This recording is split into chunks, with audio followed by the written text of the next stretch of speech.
What's up, YouTube? I'm Erroneous, and today I'm going to be taking a look at the Mafex Boba Fett figure from The Empire Strikes Back. He's number 16 in the wave. Mafex also made a Return of the Jedi figure, who's number 25 in the wave. The major differences between the two is the Return of the Jedi Boba Fett figure has a much more brighter color palette, especially when it comes to the jetpack, whereas the Empire Strikes Back figure gives you a bonus accessory in his side arm, which I'll be taking a look at in a little bit. Starting off with his accessories, as you can see in his right hand, he comes with his EE3 carbine rifle. He also comes with a open palm, which is in his left. He has a right open palm, which I'll scoot him out of the way so we can get a better look at these hands. If my camera wants to focus, there we go. Yep. As you can see, there's a lot of detail. And I have sausage fingers. But there you go. I think they did a pretty good job when it comes to sculpting. There's not much more you could add to this. He also has a left and a right fist.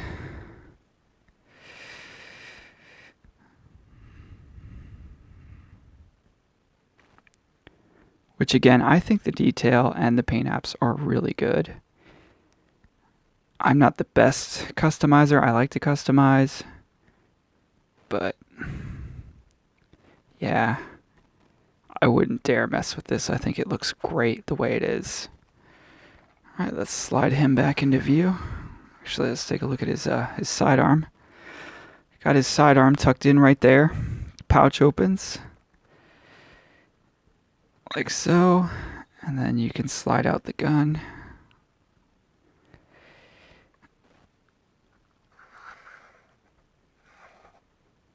Correct me if I'm wrong, but I'm pretty sure this gun shows up in Battlefront. I don't know off the top of my head what it's called specifically. If anybody does know, kudos to you, and please write it in the comments below.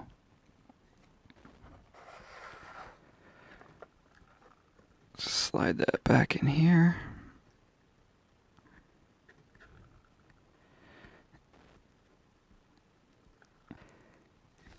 Taking a look at his sculpting and paint apps, I think they did a really good job in bringing to life the character we see in The Empire Strikes Back. From the dent on his helmet, to the scuffs and scratches, to the wrinkles in the fabric suit, to the detailing in the pockets, the cape, even these little braids that run down the side of the armor.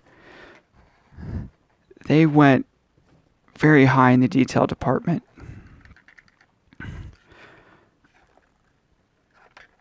Pop him off his base here, which does come with the figure.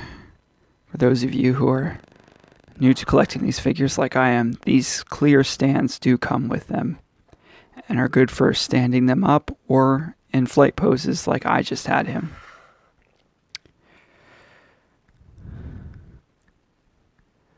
He's got these little teeny cords and braids. This does flip up. It's not permanently down.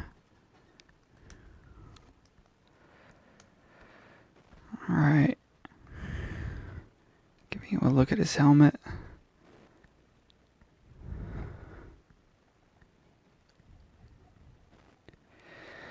What would this video be without a shot of that Mandalorian symbol? Look, you can just see like the cracks and wear on it. You can even see like spots of dirt around the symbol.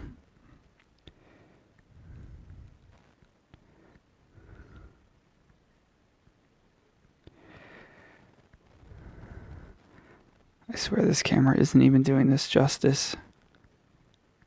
Like this guy has been running around in the elements.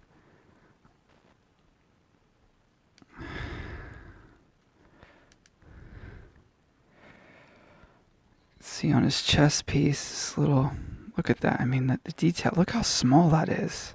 That is so small.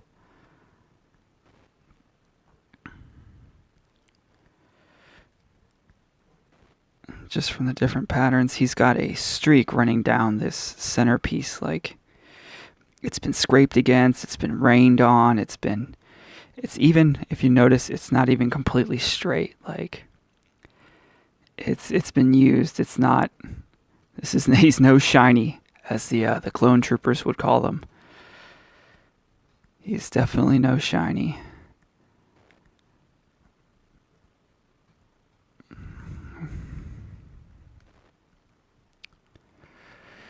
And he's got all these different pockets and assortments for who knows what, for whatever mission he's on. If he's got to be out and sit on top of a building for days, I'm sure Boba's the type of assassin who could do it.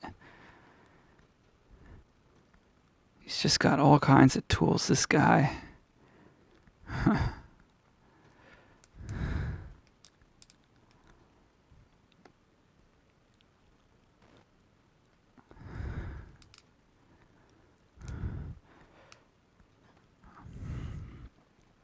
All right, moving on to his articulation. You saw that this can move up and down.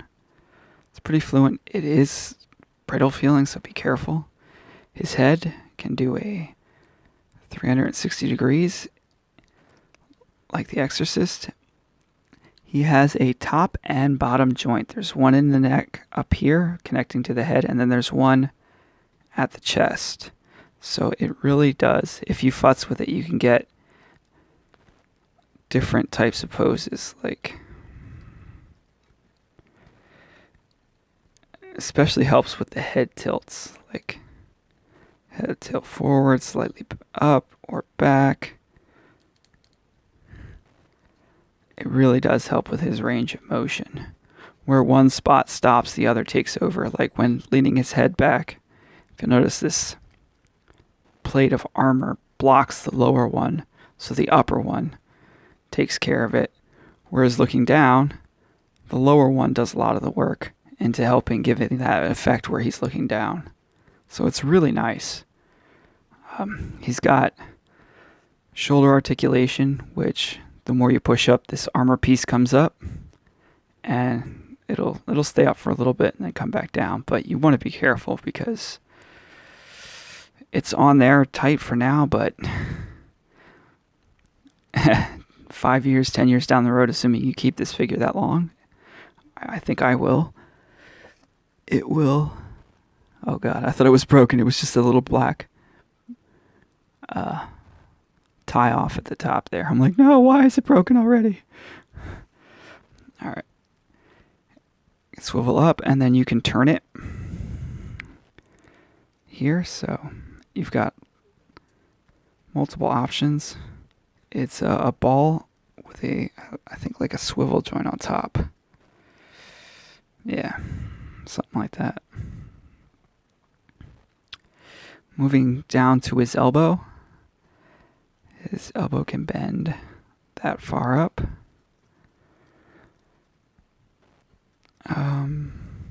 For now, I don't see any damage to the cord bending the arm. I just don't touch it. Just don't touch it at all. Moving down further, he has wrist articulation. All right. The only difference between the two arms is the wrist articulation. On the left arm, he has this little armor plating that extends out over the hand, which hinders a little bit of the articulation, not much. And that's the only difference between the two arms and articulation-wise.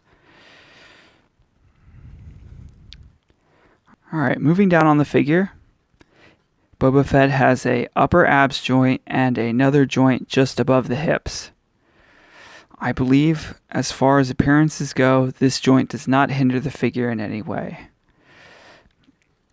Joint, in my opinion, only adds in subtle ways to giving the effect that he's looking down, and also adds to looking up. The swivels at 2 points also give you the option of turning his upper body without having to move too many of the pouches. to create a turning around or a slightly looking back pose. Okay, moving down further, we get to his hip joints. His legs can move in and out like that. They can move back and out like so. They move forward to put him into a more lounging position. And they can go out about that far. So he has a pretty wide range at the hips. This is definitely going to get you into some dynamic poses. I don't see Boba doing martial arts kicks, but he is your figure. You can make him do whatever you want. The pockets up here do not really hinder. All you got to do is just kind of nudge them up and they move right out of the way. After sitting in this pose, though, for a long period of time, don't be surprised if the pocket sits up like that. Mine did. I had him pose in a position, it's even doing that kind of now, before recording this, and the pocket sat like that. But gravity will do its job and put it back down. All right, moving down to the knee. It bends in two places. The only downside is it's got these ugly gaps on both sides. And the weird thing is, at least on mine, the bottom one has the gap on this leg, and then for the opposite leg, it's the top. And lastly, his ankle joint. His ankles move up and down like this. They swivel. He even has a bit of a pant articulation right here. It's kind of loose. I don't want to mess with it too much because I like its positioning. But it does move and can be reshaped to your liking. Now, when I first got him, another thing that made me weirded out was I thought this was a joint. But it's not. It's all sculpted together.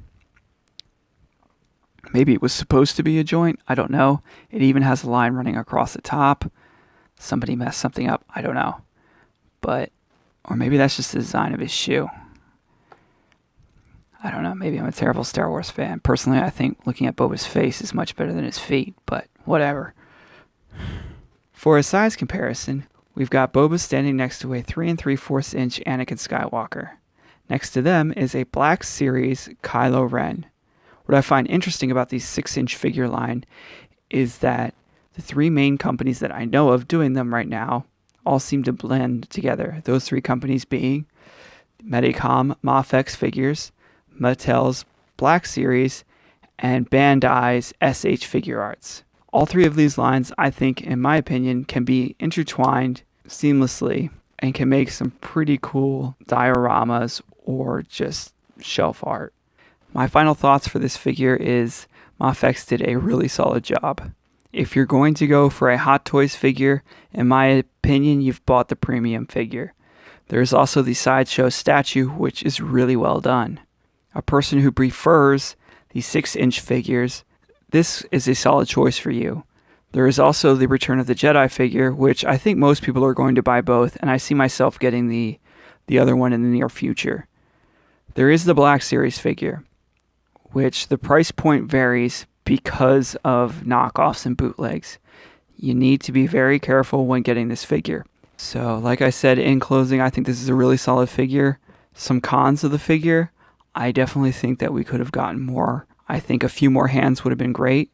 Another shooting hand for the other pistol. I think definitely some thermo detonators with some ability to attach them to his belt or them already on there would have made a solid difference. He is a little brittle, like I said. I don't know if that's just me or the type of plastic they're using. So if I had to give it a number, I would give Boba Fett a solid 8 out of 10. I think those two things take some points off. For other people, he's a 10 out of 10. Remember, this is just an opinion. And after all, I'd like to hear yours. What do you guys think? Do you think this guy's a solid 10? Do you think I went a little high? Do you plan to get him? Are you just going to skip it and go right for the premium edition in Hot Toys? So let me know in the comments below if you plan on buying this guy. Until next video, guys, may the Force be with you.